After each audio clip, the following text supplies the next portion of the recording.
अस्सलामुअलैकुम दोस्तों, बेलियो सज्जनों ते मित्रों। मैं ਤੁਹਾਡਾ ਮੇਜ਼ਬਾਨ ਅਮਾਨਤ ਅਲੀ ਤੇ ਅੱਜ ਇੱਕ ਨਵੀਂ ਕਹਾਣੀ ਦੇ ਨਾਲ ਤੁਹਾਡੀ ਖਿਦਮਤ ਦੇ ਵਿੱਚ ਹਾਜ਼ਰ ਹੋਇਆ। ਚੌਧਰੀ ਤੇ ਉਹਦੀ ਬੀਵੀ ਦੀ ਇੱਕ ਦਿਨ ਬਹਿਸ ਹੋ ਗਈ। ਚੌਧਰਾਣੀ ਕਹਿੰਦੀ ਕਿ ਚੌਧਰੀ ਸਾਹਿਬ, ਇਹ ਚੌਧਰਾਹਟ, ਇਹ ਇੱਜ਼ਤ, ਇਹ ਮਾਣ ਜਿੰਨਾ ਹੈ ਸਭ ਮੇਰੀ ਵਜ੍ਹਾ ਤੋਂ। ਤੇ ਉਹ ਚੌਧਰੀ ਕਹਿੰਦਾ, ਲੈ ਤੇਰੀ ਵਜ੍ਹਾ ਤੋਂ ਕਿਸ ਤਰ੍ਹਾਂ ਹੋ ਸਕਦਾ? ਮੈਂ ਬਾਹਰ ਫੈਸਲੇ ਕਰਨਾ, ਮੈਂ ਬਾਹਰ ਲੋਕਾਂ ਦੇ ਨਾਲ ਮਿਲਣਾ ਜੁਲਣਾ, ਉਹਨਾਂ ਦੇ ਕੰਮ ਆਉਣਾ, ਤੇ ਤੇਰੀ ਵਜ੍ਹਾ ਤੋਂ ਕਿਵੇਂ ਇੱਜ਼ਤ ਤੇ ਚੁਦਰਾਹਟ ਮੇਰੀ ਬਣ ਗਈ? ਉਹਨੇ ਆਖਿਆ, ਅੱਛਾ ਫਿਰ ਮੈਂ ਤੈਨੂੰ ਕੋਈ ਮੌਕਾ ਬਣਿਆ ਨਾ ਤੇ ਫਿਰ ਤੈਨੂੰ ਦੱਸਾਂਗੀ। ਉਸ ਚੌਧਰੀ ਦੇ ਕੋਲ ਇੱਕ ਦਿਨ 4-5 ਬੰਦੇ ਮਹਿਮਾਨ ਆਏ ਤੇ ਚੌਧਰੀ ਸਾਹਿਬ ਨੇ ਆਪਣੇ ਕਾਮੇ ਦੇ ਹੱਥ ਘਰੇ ਸੁਨੇਹਾ ਭਜਵਾਇਆ, ਮੇਰੀ ਬੇਗਮ ਨੂੰ ਆਖਿਆ ਕਿ 4-5 ਬੰਦਿਆਂ ਦਾ ਖਾਣਾ ਬਣਾ ਦੇ। ਜਿਹੜੀ ਚੁਦਰਾਣੀ ਸੀ ਉਹਨੇ ਪਤਾ ਕੀ ਕੀਤਾ, ਉਹਨੇ ਚਾਵਲ ਉਬਾਲ ਕੇ ਜਿਹੜਾ ਉਤੋਂ ਪਾਣੀ ਲੱਥਾ ਨਾ, ਉਹ ਪਲੇਟਾਂ 'ਚ ਪਾ ਕੇ ਬੜਾ ਸੋਹਣਾ ਉੱਤੇ ਰੁਮਾਲ ਦੇ ਕੇ ਤੇ ਸੁਨੇਹਾ ਘੱਲ ਦਿੱਤਾ ਕਿ ਖਾਣਾ ਤਿਆਰ ਹੈ, ਆ ਕੇ ਖਾਣਾ ਲੈ ਲਓ।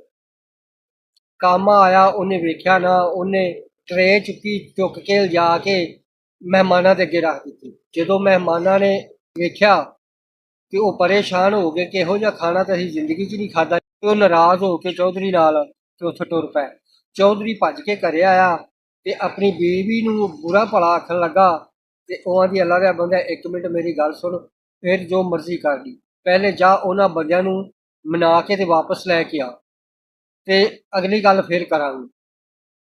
ਉਹਨਾਂ ਦੇ ਬੜੇ ਤਰਲੇ ਮਿੰਨਤਾਂ ਕੀਤੇ, ਉਹਨਾਂ ਗਿਹਾੜੇ ਪਾਏ, ਮਾਫੀਆਂ ਮੰਗੀਆਂ, ਯਾਰ ਮੇਰੀ ਇੱਜ਼ਤ ਦਾ ਸਵਾਲ ਏ, ਮੇਰੀ ਬੀਵੀ ਘਰ ਨਹੀਂ ਸੀ ਹੈਗੀ, ਮੇਰੀ ਨੌਕਰਾਨੀ ਕੋਲੋਂ ਕੋਈ ਉਹਨੇ ਮੰਦਾ ਚੰਗਾ ਖਾਣਾ ਬਣਾ ਕੇ ਭੇਜ ਦਿੱਤਾ ਹੈ ਤੇ ਲਿਆዛ ਤੇ ਛੇਤਵਾਨੀ ਵਾਪਸ ਆ।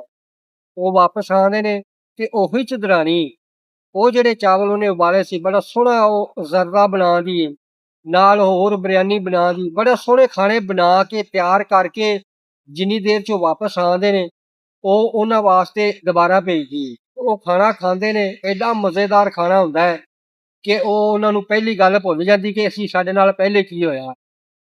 ਉਹ ਬੰਦੇ ਚਲੇ ਗਏ, ਚੌਧਰੀ ਸਾਹਿਬ ਉਹ ਘਰੇ ਆਏ, ਚੌਧਰਾਣੀ ਨੂੰ ਕਹਿੰਦੇ ਕਿ ਚੌਧਰਾਣੀ ਸਾਹਿਬਾ, ਵਾਕਿਆ ਇੱਜ਼ਤ ਤੁਹਾਡੀ ਬਣਾਈ ਹੋਈ ਬਣੀ ਹੈ, ਤੇ ਆਇੰਦਾ ਤੋਂ ਮਿਹਰਬਾਨੀ ਕਰਿਆ ਜੇ ਇਹ ਕੰਮ ਨਾ ਕਰਿਆ ਜੀ। ਉਹ ਚੌਧਰਾਣੀ ਕਹਿੰਦੀ ਕਿ ਇਹਦੇ ਵਿੱਚ ਤੇਰੀ ਇੱਜ਼ਤ ਖਰਾਬ ਹੁੰਦੀ ਹੈ ਤੇ ਉਸ ਤੋਂ ਪਹਿਲੇ ਮੇਰੀ ਇੱਜ਼ਤ ਖਰਾਬ ਹੁੰਦੀ ਹੈ।